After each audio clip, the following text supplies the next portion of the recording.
বলছি, আপনারা সাথ দেন আর না দেন, আপনাদেরকে জোর জবরদস্তি নয়, আপনাদের অধিকার নিয়ে আপনাদেরকে সচেতন করে দেব। তখন আপনারা দেখবেন যে আপনাদের অধিকার কারা লুট করে নিচ্ছে। অধিকার তো লুট হচ্ছে। এখানে যারা আছেন আপনারা বলুন তো, আপনাদের এই বিধানসভার মধ্যে, রেজিনগর বিধানসভার মধ্যে একটা কলেজ আছে? আওয়াজ দিয়ে বলুন না। তাহলে কি রেজিনগরের ছেলে মেয়েদের সেই যোগ্যতা নাই নাকি যে কলেজে পড়ার? ইচ্ছাকৃত ভাবে কলেজকে বন্ধ করে রেখেছে। রেজিনগরের লোকেরা কালকে 4টে মদের দোকানের লাইসেন্স চান। আমি জানি, ওটা জানি, ওটা আমি জানি। রেজিনগরের মানুষেরা 4টে মদের দোকানের লাইসেন্স চান। এক সপ্তাহ থেকে খুব বেশি হলে 15 দিনের মধ্যে দেখবেন মদের দোকানের লাইসেন্স দিয়ে দেবে। রেজিনগরের লোকেরা ক্লাব করবেন, টিভি চান, সঙ্গে সঙ্গে টিভি পাঠিয়ে দেবে। রেজিনগরের লোকেরা ক্রাম বোর্ড কিনবেন, ক্রাম বোর্ড চান, সঙ্গে সঙ্গে দিয়ে দেবে। এই রেজিনগরের লোকেরা প্রাইমারি স্কুলের টিচার চাইবেন, এই অপদার্থ সরকার টিচার পাঠাবে না। কারণ যখনই টিচার পাঠাবে এই ছেলেটা আগামী দিনে আগামীর ভবিষ্যৎ হবে। সে তার হকের কথা বলবে, সে তার অধিকারের কথা বলবে, স্বাস্থ্যের অধিকারের কথা বলবে, শিক্ষার অধিকারের কথা বলবে, বাসস্থানের অধিকারের কথা বলবে, এক কথাই মৌলিক অধিকারের কথা বলবে। মৌলিক অধিকার যদি মানুষ বুঝে যায় তাহলে পার্টির ছায়া তলে আর কেউ থাকবে না, সবাই মাথা তুলে থাকবে। কেউ পার্টি অফিসে গিয়ে বিচার দিতে দেবে না, সে তার আইনের মাধ্যমে কোথায় গেলে বিচার পাবে সেই জায়গাটাই চলে যাবে। পার্টি অফিসে আর মাছি মারতে হবে বসে ওদেরকে। ওই জন্য ওরা কি করবে? শিক্ষা দেবে না।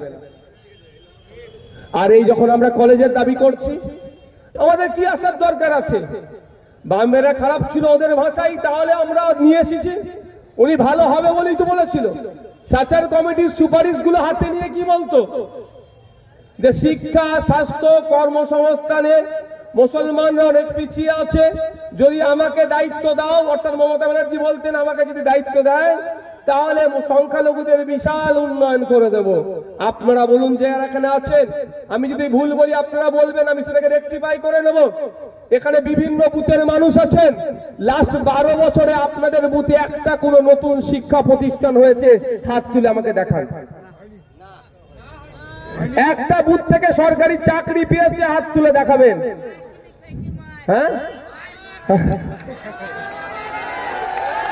সরকারি, শুধু এটা শুধু আমি মুসলিমদের কথা বলছি না, মাথা ঠান্ডা করে শুনুন। আমি শুধুমাত্র মুসলিমদের কথা বলছি না, যারা দলিত আছে, যারা আদিবাসী আছে, যারা পিছিয়ে বর্গের আছে, সবার উদ্দেশ্যে আমার একই বার্তা। একজন হাত তুলে বলুক যেখানে আদিবাসীদের সংখ্যা বেশি, এই 12 বছরের সরকার ওখানে একটা নতুন শিক্ষা প্রতিষ্ঠান করে দিয়েছে। একজন হাত তুলে বলুক যেখানে আমার দলিত ভাইরা বেশি সংখ্যায় বসবাস করে, যেখানে আমার পিছিয়ে বর্গের ভাইরা বেশি সংখ্যায় বসবাস করে, একটা নতুন শিক্ষা প্রতিষ্ঠান এই 12 বছরে করে দিয়েছে। দেখুন, তারা বলতে পারবে না। তবে আমি একটা দায়িত্ব নিয়ে কথা বলতে পারি, এরা 12 বছরে কিছু করুক আর নাই করুক, আপনার আমার পরিবারের সন্তানগুলোকে মাতাল বানানোর জন্য দুয়ারে দুয়ারে লিগাল ইলিগাল মদের দোকান করে দিয়েছে। আমাদেরকে মাতাল বানিয়েছে 12 বছরে এরা, আর কিচ্ছু দেয়নি। এ কথা যখনই বলি তখনই আমাদের উপরে রাগ হয়ে যায়। আমি তো ওপেন চ্যালেঞ্জ করছি, ওই টিভির সামনে ওরকম কথা না বলে সামনাসামনি বসা হোক, সামনাসামনি তর্কেতে বসা হোক, লাইভ চলবে। 12 বছরে মমতা ব্যানার্জির সরকার বাংলাকে কতটা পিছিয়ে দিয়েছে সেই ডেটা নিয়ে সামনাসামনি বিতর্ক সভা ডাকা হোক, সেখানে হবে আলোচনা। সাহস আছে তো ওদের? ওরা শুধু একটাই বোঝে, বিজেপির কাছ থেকে কত টাকা নিয়েছে, তাই না? যে যেটা খাই কি করে সেটা ঢেকুর তুলে। 1998 সালে কি হয়েছিল জানি তো আমরা, বাপের বয়সী যারা আছেন। 1998 সালে বিজেপির সহযোগিতা নিয়ে তৃণমূলের জন্ম হয়েছিল। তখন ফান্ডিং যারা যাদের কাছ থেকে নিয়েছে আজকে ডেটে হয়তো ভাবছে তারাই হয়তো আইএসএফ কে টাকা দিচ্ছে। তবে আমি একটা কথা এখানে বলবো, যারা বলে না বিজেপির কাছ থেকে টাকা নিয়েছে, সত্যি বলছে আমি টাকা খুঁজে পাইনি। বলে বেড়াই টাকা নিয়েছে, টাকা খুঁজে পাচ্ছেন। আর কি বলে হাজার হাজার কোটি টাকা নিয়েছে বলে তো। সত্যি বলছি আমাদের পার্টি চালাতে খুব অসুবিধা হচ্ছে। যে বন্ধু বলছে বিজেপির কাছ থেকে হাজার হাজার কোটি টাকা নিয়েছে, সেই বন্ধুদের উদ্দেশ্যে আপনারা আজকের পর থেকে বলবেন, ওই তোরা খুঁজে দে কোথায় টাকা আছে, তোরা 99% নিবি, আইএসএফ কে 1% দিলেই হয়ে যাবে। বুঝতে পারছেন না? যদি চাকাটা ঠিকঠাক ঘুরছে, আপনারা সুসাইড করবেন কেন? আপনাদের ফসল নষ্ট হয়ে গেলে সেই প্রকল্প আছে, সেই পলিসি আমাদের রাজ্যে আছে, সেটা রাজ্যের পক্ষ থেকে আপনাদেরকে ক্ষতিপূরণের ব্যবস্থা করে দেবে। কিন্তু আপনারা দয়া করে অনুরোধ করছি আপনাদের কাছে, আপনারা আপনাদের ওই ভুল ডিসিশন আপনারা যেন নেবেন না। আপনারা যারা উপস্থিত আছেন কৃষক বন্ধুরা, এখন তো সারের কালোবাজারি চলছে। তার আগে বলি, সার তো দূরের কথা, এই যে ধান বপন, বীজ বপন আমরা করি না, বিনামূল্যে কেউ আজ পর্যন্ত বীজ পেয়েছে? কেন পাননি? এখানে বিডিও অফিসের মাধ্যমে, বিডিও আছে না, ওখান থেকে তো গরিব কৃষকদের জন্য বিনামূল্যে দেওয়া হয়।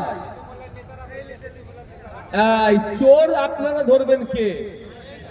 আমি বলবো না। শুধু ওটা নয়, প্রত্যেকের বাড়িতে স্প্রে মেশিন আছে তো। আজকে ডেটে স্প্রে মেশিনের দাম কত?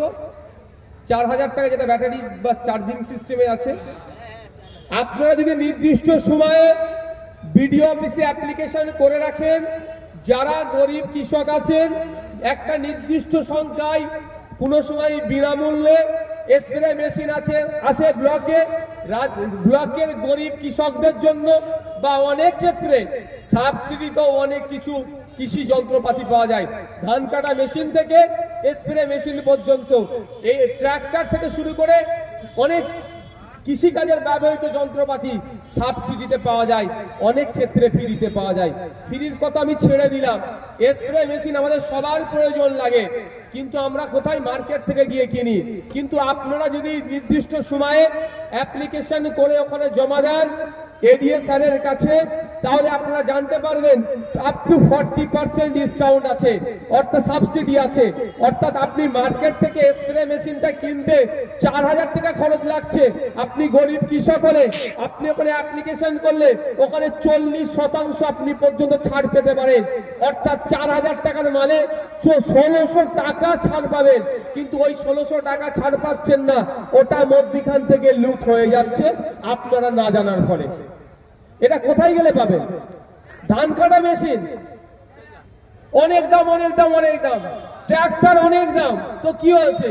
আপনিও কিনতে পারবেন, সেটাও সাবসিডিতে পাবেন, লোনও আপনাকে করে দেবে এখানে সরকার দায়িত্ব নিয়ে, আপনাদেরকে জানানো হয়নি। আর আইএসএফ এর কাজ হচ্ছে আপনাদের অধিকার থেকে বুঝিয়ে দেওয়া, আপনাদেরকে জানিয়ে দেওয়া।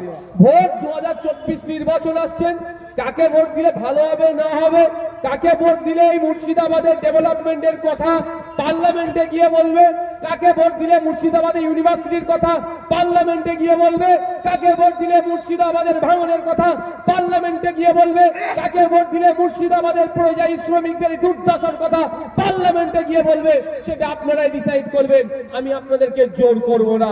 তবে যদি আমাদের প্রার্থীকে ভোট দিয়ে যেতাম, আমাদের কাজই হবে এই লোকসভা এলাকায় মানুষের চাওয়া পাওয়া অভাব অভিযোগগুলো কি আছে মানুষের কাছে ঠিক ভোটের সময় এমপি যেমন দাঁড়ে দাঁড়ে গিয়ে মামা খালা ঝাঁটা বলে ভোট চাই, 5 বছর ধরে মানুষের কাছেই তাকে রেখে দেবো, 5 বছর ধরেই মানুষকে পরিষেবা দেবে, সে এসি ঘরে বসে থাকবে না শুধুমাত্র।